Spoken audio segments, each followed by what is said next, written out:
This one is a little deep. We have to agree that this one is deep, but it's important, especially as social media marketers, because us specifically, like Savage Marketing, we prioritize community management so much, and you know that, because engaging with the people is way more powerful than just posting and ghosting. It's like a part of our DNA. Absolutely. And so the idea of social not becoming social is of interest because we're losing that social aspect, right? We're on social all the time, but we're just consuming content. We're not really keeping up with our friends anymore, keeping up with our families. And that's fine. There's evolution. But I think what's crazy about this story is that are we even, when we do choose to engage, is there even a human on the other side of that? Very true. I mean, a lot of it has been admitted to be AI, and a lot of companies are reaching to AI to create that entertainment factor versus something that's really going to help start a conversation, which is problematic because that's what social media was supposed to be. And now it just feels like there's a bot on one end and a human on the other just absorbing it, so there doesn't have to be any kind of communication or connection. Yeah. And so, I think what's interesting about our profession is that we're kind of the consumer and the marketer at the same time. Because I'm on social all the time. Probably too much, right? And so as marketers, when we're working all day, we are on one side, it's our responsibility to be putting the content out there. Correct. And being that humanization, if that's even a word, for our clients. Yeah. So, but then when we're off of work, then we're consuming, right? Right. Which feeds into the cycle. But I do think that as marketers, you kind of have to straddle that. You have to be a consumer and a watcher because that's where you come up with ideas and figure out what is reaching people. But I think the wins and losses for that are if you become just purely entertainment, people aren't taking you seriously as a brand. They're not looking at your page to consume your product or your services. They're looking just to consume because you're funny or you're entertaining or you talk on trending news. So I think being in marketing, it's good to straddle that because I love watching a good doom scroll series or something like that. But I also like watching a company who knows how to do both. And then I do get sucked in. I'm like, oh, I do want to buy this product because you're speaking to me on a level that makes me interested and intrigued. So I guess the wins are it's still attainable, but the loss is that so many people just tune in to social for purely entertainment and not to be spoken to or engaged with and vice versa. Yeah. So let's dive into the notion that social isn't social anymore, especially with the rise of AI, that there's kind of that disconnect, right? So when we think of engagement, right, we as marketers, it's twofold, right? There's so much automation out there. Right. For FAQs, even Meta, if you go into Meta or ManyChat, this rise of automation that comment to DM. So like we did with 40 Deuce, where we say, comment Ivan and we'll send you a ticket link. Right. That is purely AI. And we certainly use it. And I think there's a place for it. I agree. I think some of these FAQs and this comment to DM, I think it's genius. And personally, why I think that is because social media is 24/7. Correct. We're humans. We can't work 24/7. But instant gratification. People are getting the answers they want ASAP, and so they don't lose interest. Yeah, and so I don't think there's anything wrong with that per se. I think there's a world where AI and the human element, when we're specifically talking about engaging with people on social media, the social side, right? Yep. I think the automations are powerful, and there's a place for it, for that FAQ, quick information. If somebody is in a different time zone or they're trying to get an answer quickly and we're not actively online engaging with them at that moment, we want our response rate to be high. Absolutely. So I think there's a place for it there, and I wouldn't change that. But let's talk about just genuine engagement, listening to your community, engaging with them. So our inbound and outbound. Yep. Right? You would be shocked how many brands and businesses are automating that too. And that's where I think that disconnect and the problem is. Well, and I've seen it. You know, I became this person all of a sudden that reads comments, which I never used to be. They're so funny. They are. Oh I mean, sometimes I watch something and I'm like immediately to the comment section and I feel seen because other people. But it's really interesting because if it's something that a product or a business or something that people are asking genuine questions, if they say one of the trigger words, they get an automated response that has absolutely nothing to do with what they're asking, what they're requesting. Mm-hmm. So, you know, if you're trying to buy a product, for example, and you comment, hey, I have a question about so-and-so, they're just going to send you an automatic response, and then you get something in your inbox that does not touch on that. And that automatically can be very off-putting for a lot of people. Like, okay, you're not here to answer my questions. I no longer want to engage with this. Yeah, and not even just questions, too. Like, to take it another step, it's just genuine commenting. Yeah. Response. So much of the response is automated. It is. And where someone's like, they'll comment with a heart or they'll say, oh, I love this. It's very short. And there's like a whole bot response from the brand. Yeah. It's like, did you really need to? You can just tell right away it's a bot. And it's very disconnective and it's very inauthentic. And inauthentic, yes. I think as much as the social disconnect exists, I think on the other side of that, people are seeking authenticity and connection.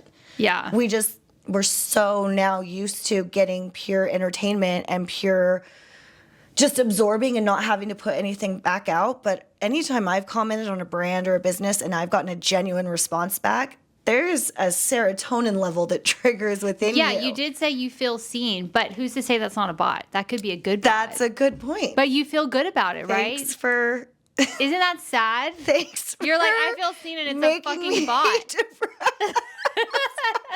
I was like, oh, this massive brand noticed me, and you're like, bot. Well, some of them are getting good, right? I agree. So I think us as marketers, we kind of have that. I don't know if it's like moral obligation, for lack of a better word. I would say a moral obligation to decide, like, should I be actively responding? Because when you're responding, you do have that human element. And you're learning your audience, right? 100%. Everything is fed through data, and it's just spitting out all that information. And you can certainly get that through AI and tools. But there's that humanity side that you just can't replace. And I think as mundane as it may be of a task, I think it's still really important to have a real person in there engaging back. I think so. I mean, doing our outbound for Spark Plug, the response people give when they feel like there's truly someone behind, they get so stoked. They find it funny. They love when we engage with them. And that's why people make content at the end of the day. Real people make content because they want to be seen, they want to be heard, and they want to connect. I mean, that's why I love making content, is when someone, just one person reaches out and says, this made me laugh. It could be my mom, but that meant the world to me. My mom... Personally speaking, I'll like spend all this time making a video just for funsies. And then like the first person to like it on TikTok, I have like 12 followers on TikTok. I don't care. Is my mom. I'm like, God damn it. I'm just going to remove her as a follower. Dude, my mom writes back like we're in a conversation. And she's like, that's so funny. How do you know this? And I'm like, all right, Mom, stop. You know you can call me, right? Yeah. But I'm just saying, that really proves the point that I would happily make a video for one person to comment and say, hey, this spoke to me, this made me think something. And so as marketers, if we can reach a certain amount of audience where we're like, we're real, we actually are interested in what you're into, and we are behind the screen, even if it takes us a few hours to get back to you as opposed to, I think that is our moral obligation. Yeah. So I think here kind of the main takeaway with this is social media is changing. There's no doubt about it.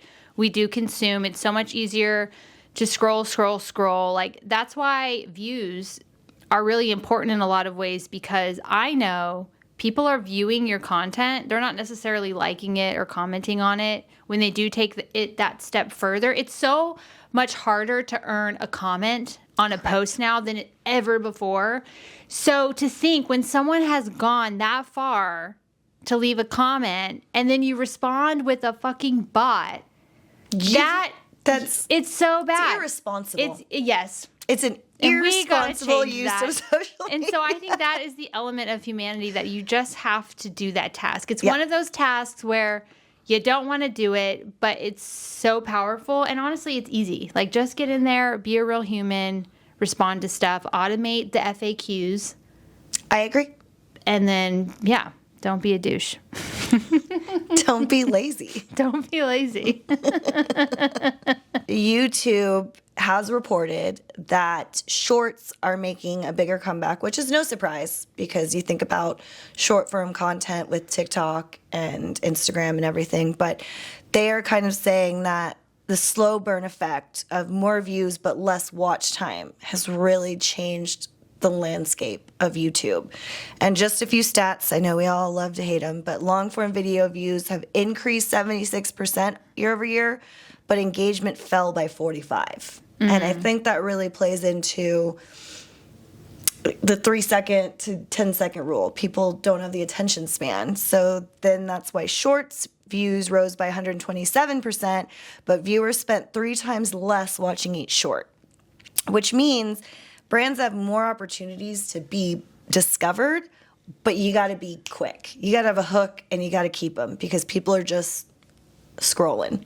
And then lastly, 83% of interactions occurred within the first 10 days, which really kind of drives home the importance of early engagement while optimizing content for long form. So you want to bring people in, and then, same with the algorithm on Instagram, you want people to then go and click on your profile. You want them to be watching your other videos. That's how you're going to get following and engagement. So I just find it really interesting that what used to be a platform where people could go watch for hours and hours and hours is now relying so heavily on short form, and then you have to work so hard to get your short form to keep people engaged.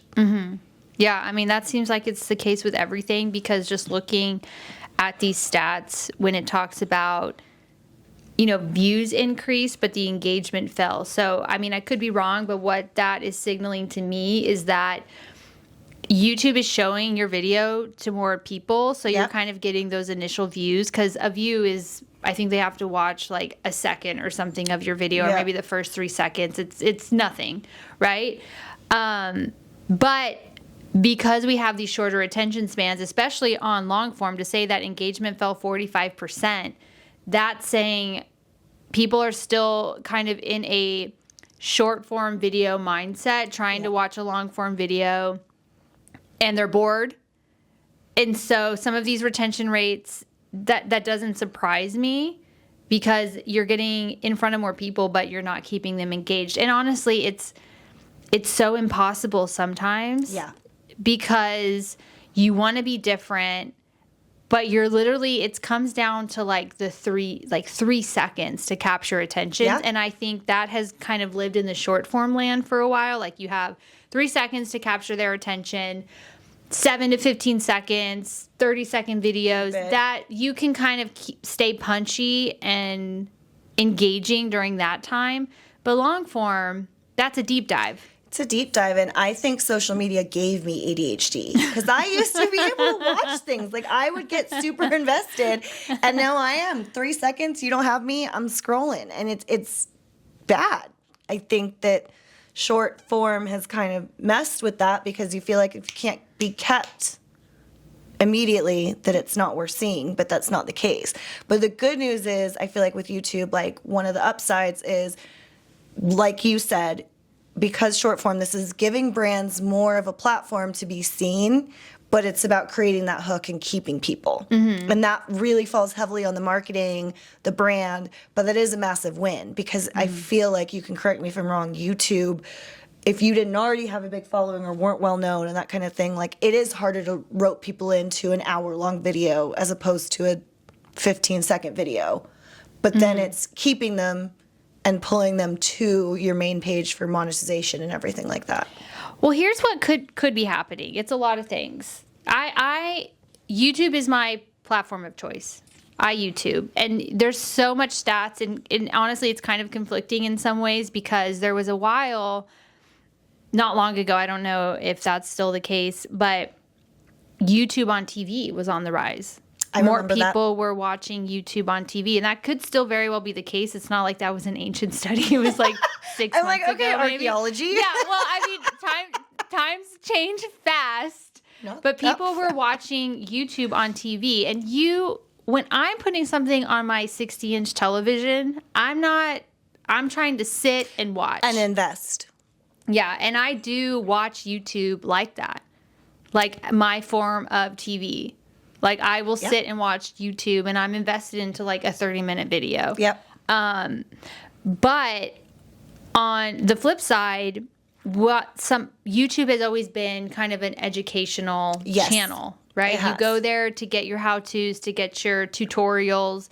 And so I think that information is so accessible everywhere, even on TikTok, with social SEO. You can now search these keywords on your Instagrams and your TikToks and get all of that information in a 30-second video. That's what I was going to say. Is today doing my bronzer, I had an option between 27 seconds or 45 minutes. Yeah. TikTok, YouTube. Yeah. And so I feel like that could be a driving factor behind this. I agree. So I think it could come down to the niche, right? Totally. But what would you recommend, since YouTube is your platform of choice? How do you utilize both?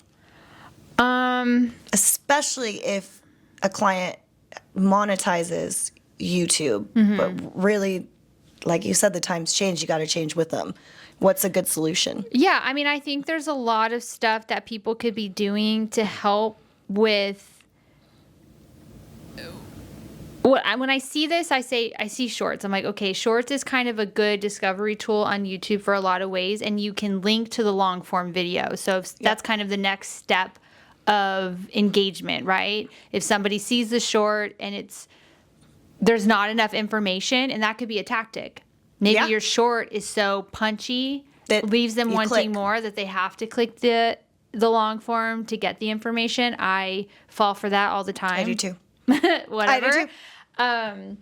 As far as long form goes, there's some certain optimization tricks you could do with your long form, which is it takes more time, right? You have to add chapters so people can kind of still scan. If you think of your long form video in chapters or segments, it's a bunch of short form videos in one. That's really what the chapters is offering you. Which I actually like that feature a lot. Yeah, because then you can and if you label them well and you're an educator or you're doing tutorial stuff, there's your information. Absolutely.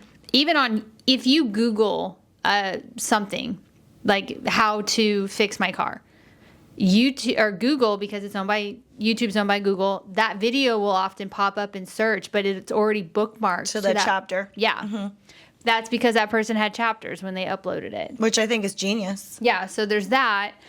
And that could also be a reason why engagement fell, because if somebody's just going to the chapter and watching that 3 minutes of your 10-minute video, that's all the engagement. So it's not all bad then. Yeah, it's hard to look at it and say, is engagement really down? Yeah. Maybe with that, your video duration could matter. Yeah. If you're, paying attention to your analytics, if you're like, I'm making 20-minute videos, but people are only watching 5 minutes on average, well, then make your long form videos 5 minutes. Yeah. Congratulations, you have 100% retention. And you're welcome. That'll be $5,000. Bonus question / side question. I'm curious about this. How do you think the fast forward feature on Instagram, and I don't know if TikTok does it yet, but you know how you can fast forward? You can put it in like ×2. Have you used that on the gram? How do you think? I have not used that on the gram. Okay, so do I have to hold something down? So you push the right-hand side, and then all you do is swipe down, and it'll stay on fast forward too. And I get a lot of book recommendations, Okay. which can go on for 5 minutes. So I fast forward, but I'm genuinely curious. The attention retention is shit now because people can do that. But I'm genuinely curious how that affects maybe something to come back to. Like retention? Retention. And how it affects like views. Like if we do a long form and people are watching the whole thing, but they're fast forwarding. No, it's still going to count as your full view and retention. Yeah. Because I think that's kind of clever. Like I can get the information I need, but I don't have to sit there for 10 minutes. Just on a little mouse voice. Yeah. It's like, I'm like, I love it. You're like, what? I feel like Smart House. I'm just absorbing it all. What? Okay. Yeah, when we talk about this, I can't help but be a little proud of myself because I thought I had a short attention span, but because I still love YouTube, I'm like, you know what? Actually, I'm down to watch a longer video. But if you send me an 8-minute video on TikTok, I'm like, get the fuck out of here. I'm not watching it. Oh, no. Like, get fucked. You're rude. Yeah, my husband does that all the time. I'm like, absolutely not. Give me the Cliff Notes. I'm not watching it. No, but I will agree, like, YouTube has some good, you know what I've gone back to? Music videos. I love I've always loved music videos. I love music videos. I'll have, like, a glass of wine, and I'm like, let's watch the Ella Langley music video. And take me back. I wanted to be a music video director when I was growing up. I think we should add that as a side hustle. Yeah, no, you should see the home videos. They were bomb. I would remake Avril Lavigne videos with my sister. I have it. I'm gonna need to see them. Yeah, it was a thing. And in school, I would like make music videos with my friends. That's amazing. Yeah. And I bet now they would hit because they're probably in like analog and they're like really good shots and you could be like. Well, now I just make social media content. Either in any case, I was meant to make video. Yes, so you're doing it. Yeah. But no, I appreciate music videos for sure. I love it.